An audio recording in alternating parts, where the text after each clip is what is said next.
le tourisme, il contribue avec 10%. En Tunisie, la contribution, selon l'étude que nous avons faite, est de 13% dans le PIB. 13% de contribution du tourisme dans le PIB. D'ailleurs, nous avons fait une étude qui sera développée tout à l'heure. Si on compare notre étude à l'étude qui a été faite par le Forum international qui, lui, estime que la contribution du tourisme tunisien au PIB, c'est 14%. D'où l'importance de ce secteur pour l'essor de l'économie tunisienne. D'ailleurs, pour certains pays, comme les petits pays les îles, par exemple, la contribution c'est 25%.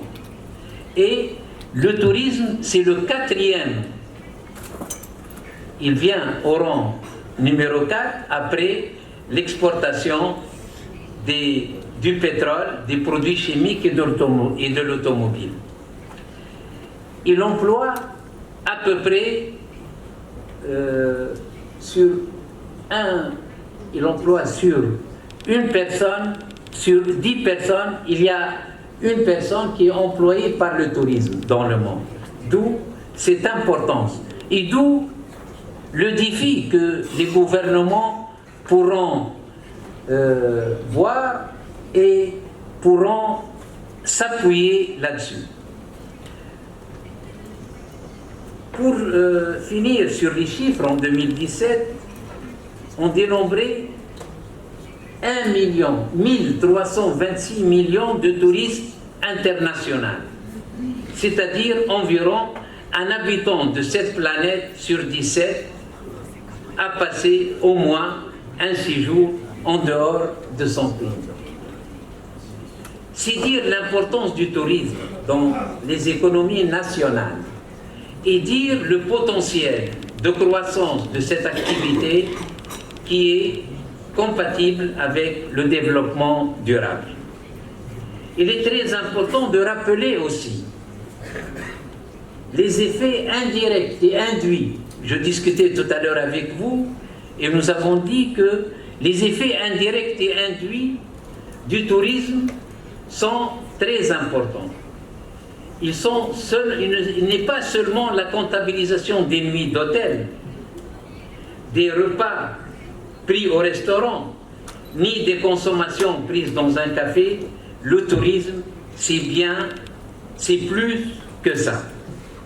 Parce qu'au-delà des effets directs qui doivent induire tout ce qui touche le tourisme, à savoir le transport, le loisir, le commerce de détail, il ne faut pas oublier de comptabiliser les effets indirects et induits qui sont généralement la valeur ajoutée, comme on le verra plus tard dans les présentations qui auront lieu, soit par Safwan Benaïssa qui va présenter les chiffres de l'étude, ou par Simon Safra qui va démontrer les perspectives et le développement, parce que si dans ces perspectives qui ont été faites par un benchmarking international, en 2030, nous allons en principe atteindre 16 millions de touristes.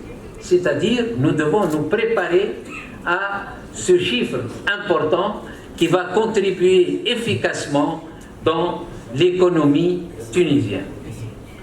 En Tunisie, l'aventure du tourisme a commencé très tôt. Dans les années 60, notre pays a été précurseur dans le bassin méditerranéen, bien avant le Maroc, ou encore la Turquie et l'Égypte. Comme chacun sait, la Tunisie a opté pour un tourisme balnéaire de masse, au temps de la démocratisation du tourisme. La démarche a bien marché, mais ne fait plus vraiment recette aujourd'hui. Car, comme pour tout, le temps change et les goûts et les besoins du consommateur évoluent. La concurrence évolue également. Les pays qui n'existaient pas dans le secteur touristique, aujourd'hui sont nos premiers concurrents. Il faut savoir s'adapter, être agile, être précurseur. Nous l'avons été dans les années 60, 70, il n'y a pas de raison pour ne plus l'être aujourd'hui. Il faut savoir enrichir notre offre touristique.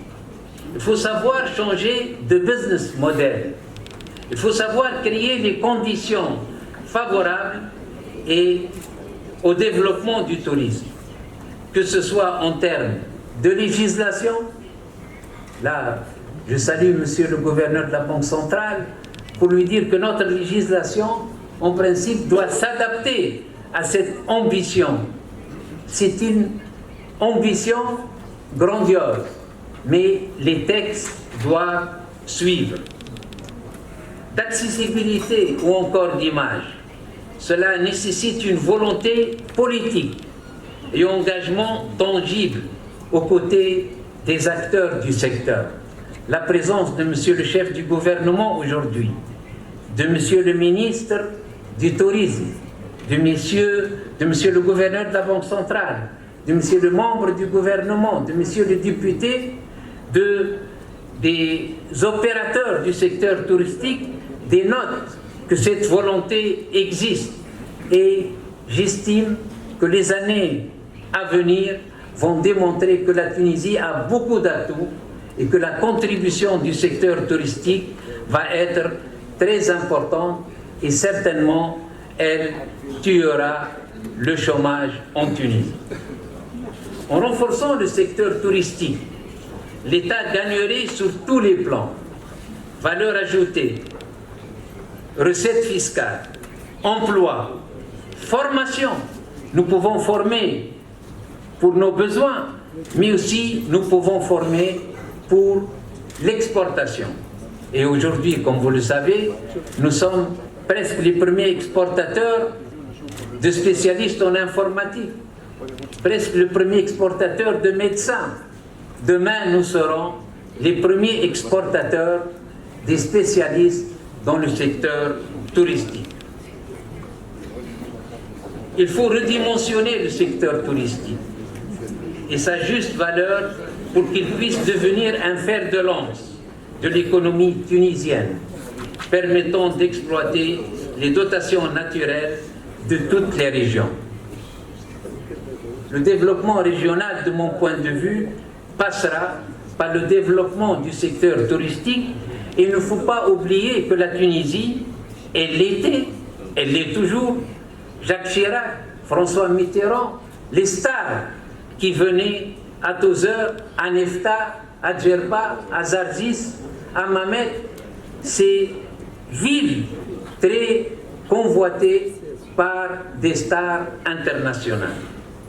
Nous avons la chance d'avoir un magnifique pays, riche en histoire, culture et diversité. Il faut saisir cette opportunité et faire les bons choix au bon moment, car si le train passe, difficile après d'y raccrocher un wagon. Merci pour